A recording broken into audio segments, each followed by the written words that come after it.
One of the most important things in fantasy basketball is finding value late in your drafts for players that will outperform and smash their ADPs, giving you a massive advantage on your league mates all season long. I'm going to go over my top 12 sleepers heading into the 2025 fantasy basketball season, all with current ADPs over 100. So don't worry, there'll actually be sleepers in here, unlike some other videos you may see. There might be a few surprise names on this list or omissions, so make sure you stick around to find out. Don't forget to subscribe. I'll be posting out draft prep videos right up until the season starts. I've already posted my PG video. I've already posted my centers video. I'll probably be doing small forwards or shooting guards next, or maybe I'll do my top 10 breakouts. But for those of you that are new here, I'm Chris. Welcome to Number 2 Sports, home of the nastiest, smoothest, silkiest mini hoop jumper in all of YouTube.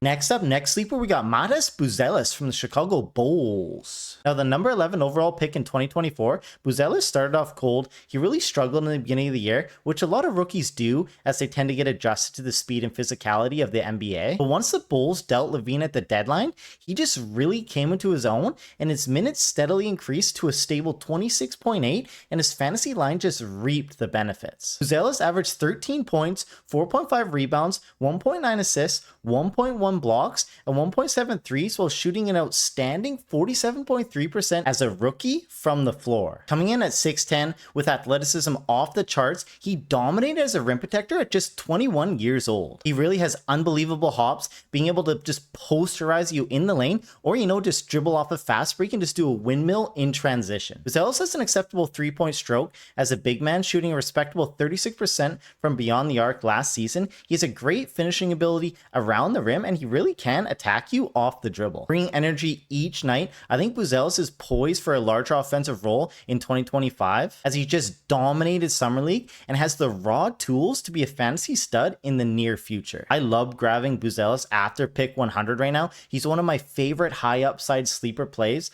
out of the entire draft, and his value would skyrocket even more if Chicago finally decides to move on from Vujicic at some point this season. Scoot Henderson from the Portland Trailblazers. Now, Scoot did have a downtick in almost all his stats across the board last season. His points dropped from 14 to 12, his assists 5.4 to 5.1, rebounds 3.1 to 3, his free throw percentage dropped from 81% to 76%. Now, it all could be chalked up to a typical sophomore slump that we tend to see with these young guys, but you combine that with the addition of Jrue Holiday, and you can see why his ADP is around pick 130 right now. But that is where there's value to be had and why he's such a nice sleeper this year. And I like Scoot as a sleeper because of his immense talent. He's a former 3rd overall pick back in 2023. He only beat 22 this February, so he's still practically just a kid. And then honestly, the added veteran presence of Jrue Holiday and Lillard, even though Lillard won't be playing this year, he's still going to be rehabbing with the team. He's going to be around the practice facility, helping out those young guys, helping mold them into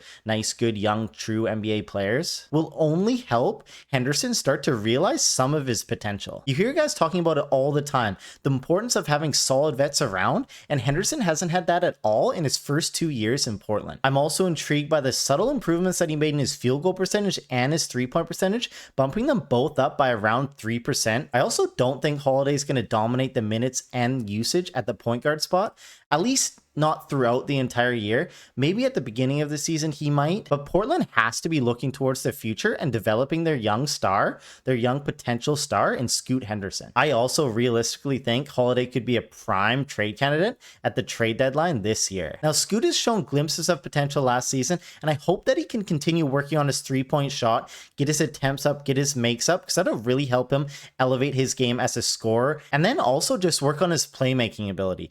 Hopefully bump up those assists, have the ball in his hand more, have the offense run through him more, him be more in control. And I could easily see Scoot being one of these classic third-year breakouts going into 2025. At pick 130, Scoot could easily smash his ADP if we just see a subtle increase in his minutes and usage. Next up, we're going Isaiah Collier, and we talked about this guy briefly in the point guard rankings video. If you haven't checked out that video, check it out right here. But to just kind of summarize it, Yahoo has this guy pre-ranked at 338, which I just think is just straight disrespect. He was really useful to close out the year last year as a starter, especially for assists. In the 46 games that he started, he averaged 11.5 points, 7.8 assists, 4.1 rebounds, 1 steal, and he shot 44.3% from the field as a rookie. Collier needs to work on his three-point stroke. That's clear, and I'm hoping that he got in the summer, worked on his game, and he's going to come into the season with more respectable three-point stroke, bump up those attempts and percentages. But with Utah moving on from Sexton and Clarkson without really replacing them with anyone else, this is definitely Collier's starting job to lose. And Utah should give him every opportunity to prove himself this year, as I believe Utah's going to be in tank mode for the second consecutive season. I love Collier as a late round pick to back up your point guard and hopefully hit a lottery ticket at the end of your drafts. Also, quick disclaimer here, if anybody noticed, we're in the middle of moving right now, so that's why there's nothing on the walls, shelves are gone. I'm not a psychopath with zero personality. We're moving. Okay, we'll do another guy that I talked about in the point guard video, and that's Bub Carrington, Mr. Bubba. Now, he's one of the few guys to actually play in every single game last year. Carrington did have a solid rookie season, getting named to the NBA All-Rookie team with decent averages. But again, the thing that I talked about in the point guard video, and the thing that gives me the most promise, or the thing that makes me most intrigued to see how he does this year, is the final 7 games of the season last year where the Washington Wizards just kind of let him go ham and give him a full run. And he averaged 17.6 points, 7.1 assists, 4.9 boards, and 8 3-point attempts per game, hitting 39% of them. Like, if he can replicate even similar numbers to that over a span of a full season, he's gonna smash his ADP. Carrington definitely needs to work on his efficiency, as a lot of young guards need to do. But with the Wizards moving on from Poole and Brogdon and only bringing in CJ McCollum to replace them, I expect his usage rate to climb as the Wizards continue to develop their young PG. Now, of course, there's no guarantee what the Wizards are going to do, how they're going to spread out their minutes, what their starting lineups are going to look like. But I do really like the upside here if he can make some strides, make some improvements, and be closer or at least similar to those 7 games of last year into 2025. There's some real nice upside here, I think, as a fleer at the end of your drafts. Next up, we got TJ McConnell, the White Mamba. RIP Kobe. Now, TJ can score seemingly at will when given the opportunity. He finally got to showcase that to the rest of the world when Indiana made that crazy insane run to the NBA Finals last season. And TJ really kept them alive in a ton of games based on his one-on-one scoring ability when the starters went cold. McConnell has a huge opportunity ahead of him with the Halliburton injury. There's going to be a lot of minutes, a lot of uses, a lot of shots up for grabs. It's expected that Nembhard's going to get the first crack at the starting point guard position, but even if McConnell comes off the bench, he still should be able to see a decent increase in his minutes, and I see no reason why.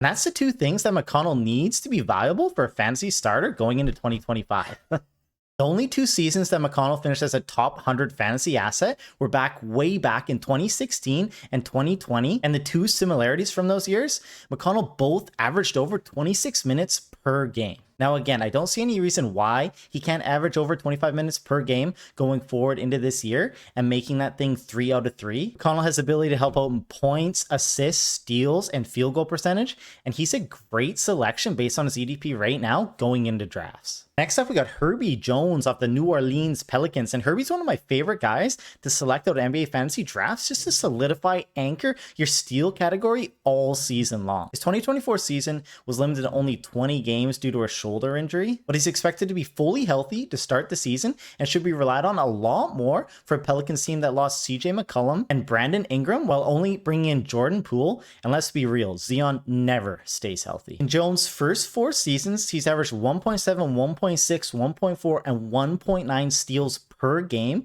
cementing himself as one of the best theft artists out of the entire NBA. His hands are just so quick, and you combine that with the knowledge of his defensive assignments each night, and you could see why he's just such a good defensive anchor on any squad. The hope is that he can get his 3-point stroke back up to what it's been in years past. It dipped down to 30.6% last year from 41.8% the year before, when on average he is a 36% shooter from beyond the arc. Jones is good at the line at 82.5%, and he's always averaged 10 points or more per game, which I expect to go up this year because, like I said, I think the Pelicans are going to rely on him a lot more as a scorer. And the guy can also rebound the basketball and has decent playmaking ability. And it's just a freak athlete at 6'7" with a wicked wingspan. I see no reason why he can't average 30 to 35 minutes per night as a defensive anchor on that squad. And if Jones' three-point stroke improves, he gets more shot attempts and steady minutes, he will easily smash his current ADP and will be a top 100 player who will anchor your steals category all season long. I am very bullish on Jones heading into the year. Next up, we have a guy you can grab with legit your last pick in your NBA draft, and that's Cam Whitmore off the Washington Wizards. Now, Whitmore failed to really crack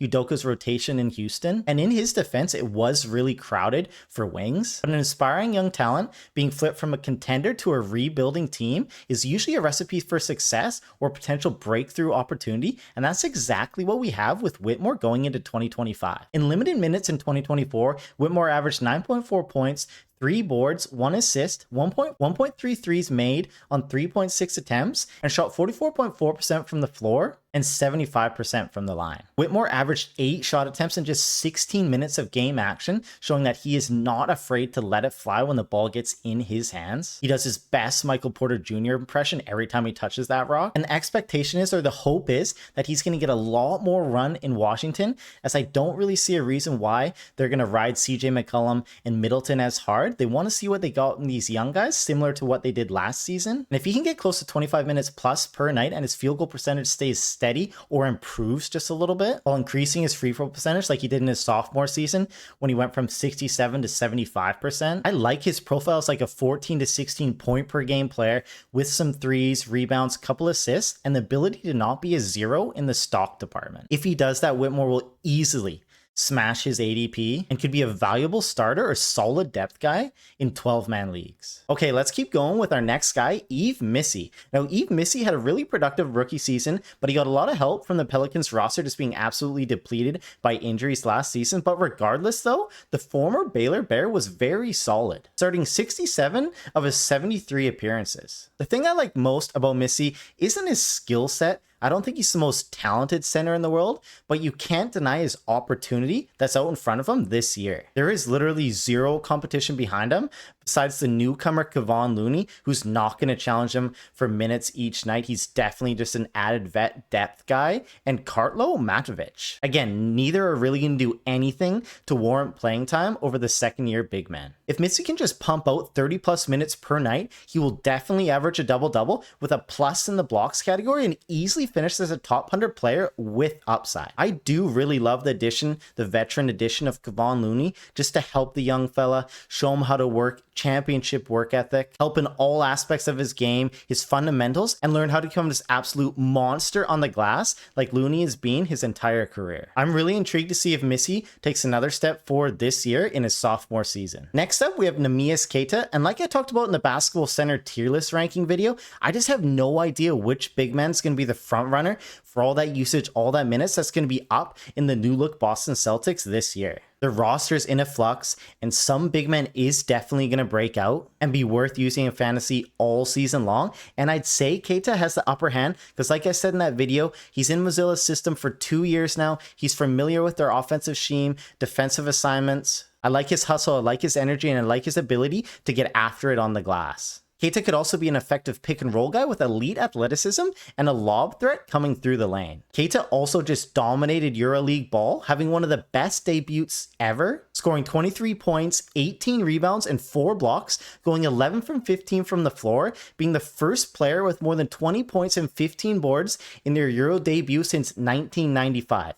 So yeah, pretty dang good. And most importantly, did you see that three-pointer he hit? That stroke is looking smooth, baby, and that's what gets me most excited for him. Boston centers historically have been able to thrive from outside the three-point line because, again, their offensive system relies on them chucking up as many three-pointers they can per game. And if Queta can develop some sort of three-point shot, I really like his chances of being able to run away with this starting gig and be a starting center on fantasy teams all season long. He is the definition of a lottery ticket. Let's keep going with number 10, Kyle Filipowski. And I know I've said this a lot in this video already, but Kyle is legit one of my favorite guys to target near the end of your drafts or at the end of your drafts this season. Filipowski is a big that can push the floor in transition either with the ball or running it, space the half court with his ability to knock down a three-pointer. He can attack you off the dribble, and at 6'11", Filipowski can rebound the ball and just in general is a nice versatile offensive player. During the heat of the Utah Jazz tank last season, Filipowski averaged 14.1 points, 8.2 boards, 2.0 assists, 1.1 steals, 0.7 blocks, and 1.6 made three-pointers in his final 20 contests. He was on a ton of my rosters to close out last year, and he helped me a bunch because that was great production that I just plucked off the wire. Fresh off a Summer League MVP where he absolutely dominated, averaging close to 30 points per game with a full stat line, the only thing holding Kyle back from a major breakthrough this year is his starting position. I would not be surprised if Utah focuses again on their youth in 2025. And if Filipowski can average just 25 plus minutes per night, his fantasy game is just so friendly. I could legit see him being one of the best picks at the end of your drafts out of the entire league. Now things will have to fall his way and there's no guarantee at all, but it's your last pick in the draft. Shoot for the stars, boys. For number 11, another guy I love, Santi Aldama from the Memphis Grizzlies. Now, I really think Aldama took a nice step forward last year, with the Spaniard having a career year for himself. With averages of 12.5 points, 6.4 boards, 2.9 assists, 1.8 threes made on 5 attempts, 48% from the floor, and 69% nice from the charity stripe. Legit improvements across the board in every category. You'd like to see him get more stocks. Both do come in under 1. And maybe that's a part of his game he can grow a little bit, or it's just not going to be a thing. But really what we like Aldama the best for is out of position threes, solid percentages, will haul down his fair share of boards, and will chip in the assist department as well. Aldama can play 3 positions, small forward, forward, and center, which will help him get into the lineup more often and bump up those minutes. We would like to see an increase on the 25 minutes per game that he averaged last year. I'd like to see that get closer to 30. And with Jaren Jackson Jr. being unsure about if he's going to be ready at the start of the season or how cautious they're going to be with him and how long it takes for him to get back up to fully speed, and with Desmond Bane gone, that's a lot of touches, a lot of usage up for grabs in Memphis this year. And I think Aldama could take a chunk of that for himself. So if Santi can get his minutes closer to 30, if he can attempt 12 to 14 shots per game, and you see some additional growth beyond that in his other categories, other counting stats, Aldama will easily finish in the top 100 with potential for a lot more if Jaren Jackson Jr. or Edey were to miss significant portions of time. I just don't see any reason why Aldama can't stay true or improve heading into 2025. And last but not least, coming in at number 12, we're going to stay on that Memphis train.